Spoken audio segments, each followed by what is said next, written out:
Now we will discuss elements of cost. तो elements of cost मतलब कितने कितने टाइप के कॉस्ट हैं। तो पहली चीज़ है मटेरियल कॉस्ट। तो मटेरियल कॉस्ट का मतलब कि जो भी आप अगर कोई प्रोडक्ट मैन्युफैक्चर कर रहे हैं तो उसमें जो जो आप मटेरियल मंगा रहे हैं उसकी कॉस्ट है। तो मटेरियल कॉस्ट में दो तरह की कॉस्ट है, एक डायरेक्ट मटेरियल और दूसरा इनडायरेक्ट मटेरियल। डायरेक्ट मटेरियल वो मटेरियल है कि जैसे मान लीजिए आपने कोई प्रोडक्शन किया तो उसमें प्रोडक्शन में पर्टिकुलर जो जो मटेरियल इन्वॉल्व है उसको हम बोलेंगे डायरेक्ट मटेरियल, क्योंकि उससे कोई प्रोडक्ट बन रहा है।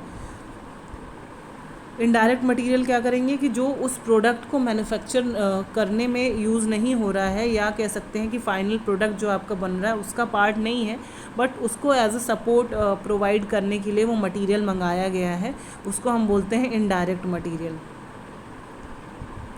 तो जैसे एग्ज़ाम्पल है कि जैसे लकड़ी बनाने में क्या क्या चीज़ें खर्च होती हैं। जैसे मान लीजिए लकड़ी की कुर्सी बनानी है तो आपने जो लकड़ी ऑलरेडी खर्च होगी, और उसके अलावा उसको जो भी आपने पेंट और ग्लू वगैरह स्टिक करने के लिए मंगाया गया होगा, वो सारी चीज़ें जो भी अब उसमें लगेगी फिनिशिंग करने के लिए जो जो चीज़ें लगेंगी वो सारा जो आपका होगा डायरेक्ट मटेरियल होगा। और उसके अलावा जैसे कि मान लीजिए मशीन में जो लुब्रिकेंट ऑयल वगैरह लग रहा है तो ये क्या हो जाएगा, इनडायरेक्ट मटेरियल होगा, क्योंकि ये भी मटेरियल मंगाया है लेकिन हमने प्रोडक्ट मैन्युफैक्चरिंग के लिए नहीं मंगाया है, वो मशीन को सही चलाने के लिए मंगाया है, तो ये इनडायरेक्ट मटेरियल हो जाएगा। लेबर की बात करें तो डायरेक्ट लेबर वो लेबर जो आपके प्रोडक्ट को बनाने में डायरेक्टली यूज़ है जिनका, उनको हम बोल रहे हैं डायरेक्ट लेबर। और बाकी लोग जो होते हैं सारे लेबर का यूज़ केवल इसके ही नहीं होता है कि आपके प्रोडक्ट को बनाने में या आउटकम जनरेट करने में ही हेल्प करे। बहुत सारे लेबर हैं, जैसे झाड़ू पोछा जो लगाते हैं लेबर, तो वो भी लेबर हैं, लेकिन वो क्या कर रहे हैं, वो आपकी चीज़ बनाने में हेल्प नहीं कर रहे हैं, वो एज अ सपोर्ट प्रोवाइड कर रहे हैं आपकी कंपनी को चलाने में। तो डायरेक्ट लेबर जो कि प्रोडक्शन से रिलेटेड है, और इनडायरेक्ट लेबर जो कि प्रोडक्शन से रिलेटेड नहीं है लेकिन फिर भी पार्ट है वहाँ का। सुपरवाइज़र हो गए, क्वालिटी कंट्रोल है, ये सारे जो लोग करते हैं, मेंटेनेंस स्टाफ है, ये सब क्या है, ये सब डायरेक्टली कुछ नहीं कर रहे हैं but they are indirectly helping it, तो सपोर्ट प्रोवाइड कर रहे हैं, तो इसलिए हम इनको इनडायरेक्ट लेबर कह रहे हैं। फिर बात आती है एक्सपेंसेस की। तो खर्चा जो कि हम कह रहे हैं कि अगर डायरेक्टली हम डायरेक्ट मटेरियल डायरेक्ट लेबर की कॉस्ट की बात करें तो उसको हम बोले डायरेक्ट एक्सपेंसेस। तो जितना भी खर्चा डायरेक्टली जो भी काम हमने बनाने में खर्च किया, मान लो कोई प्रोडक्ट हम मैन्युफैक्चर कर रहे हैं तो मैन्युफैक्चरिंग में हमने जो जो मटेरियल खर्चा किया, मैन्युफैक्चरिंग में हमने लेबर को जितना जितना पैसा दिया, वो डायरेक्ट एक्सपेंसेस है। इनडायरेक्ट एक्सपेंसेस कि जो लेबर का पैसा नहीं, जो कि उसके अलावा और भी बहुत सारे खर्चे होते हैं इन सारी चीज़ों को मैनेज करने में, वो सारे इनडायरेक्ट एक्सपेंसेस में आ जाते हैं।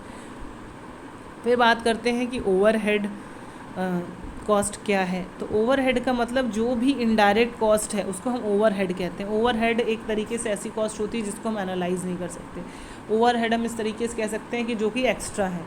एक्स्ट्रा मतलब जो आइडेंटिफाइएबल भी नहीं है, और दूसरा जो है कि इसके अलावा जो भी हमारे डायरेक्ट कॉस्ट के अलावा जो भी कॉस्ट है वो सारे ओवरहेड्स में आ जाते हैं। तो अलग अलग तरीके के ओवरहेड क्लासीफाई कर सकते हैं, जैसे कि किसी काम से रिलेटेड जो भी इनडायरेक्ट कॉस्ट है, इनडायरेक्ट मटेरियल है, इनडायरेक्ट लेबर है, उसको हम कह सकते हैं कि वो क्या है कि किसी काम का ओवरहेड है। उसके बाद जैसे एडमिनिस्ट्रेशन वर्क करना है तो उसके लिए भी बहुत सारे लोगों को अपॉइंट किया जाता है, तो उसके लिए जितने भी कॉस्ट लगते हैं उसको हम बोलते हैं ऑफिस या एडमिनिस्ट्रेशन ओवरहेड है। उसी तरीके से प्रोडक्ट आपने बना दिया, बनाने के बाद उसको बेचना है, उसको ट्रांसफ़र करना है, सेल्समैन्स हैं और भी बहुत सारी जो काम करते, पैकेजिंग वगैरह है, उसके लिए क्या है, सेलिंग और डिस्ट्रीब्यूशन ओवरहेड। तो बहुत सारी कॉस्ट कंपनी में लगती हैं। तो जैसे हमको ऐसा लगता है कि हम कोई प्रोडक्ट बना रहे हैं तो केवल वही कॉस्ट लगेगी जितना हम उन्हें सामान मंगवाया, और सामान मंगवाने के बाद जितना सामान बनाने में और जो मज़दूर लगेंगे सामान बनवाने में उतनी ही कॉस्ट लगती है। उतनी कॉस्ट नहीं लगती, उसके अलावा बहुत सारी कॉस्ट लगती है। जैसे कि कमरे का जो भी आपने रेंट पे अगर लिया हुआ है कोई रूम्स वगैरह, उसका जो बिल्डिंग आपने रेंट पे ली हुई है, इलेक्ट्रिसिटी बिल है, उसके अलावा जो भी मैनेजमेंट स्टाफ है जिसको भी आपने देख रेख के लिए चपरासी रखा हुआ है, जो झाड़ू लगाने वाले हैं, इस तरीके से बहुत सारे, और ट्रांसपोर्टेशन की कॉस्ट है, बहुत सारी ऐसी कॉस्ट होती हैं जो कि एडिशनल होती है।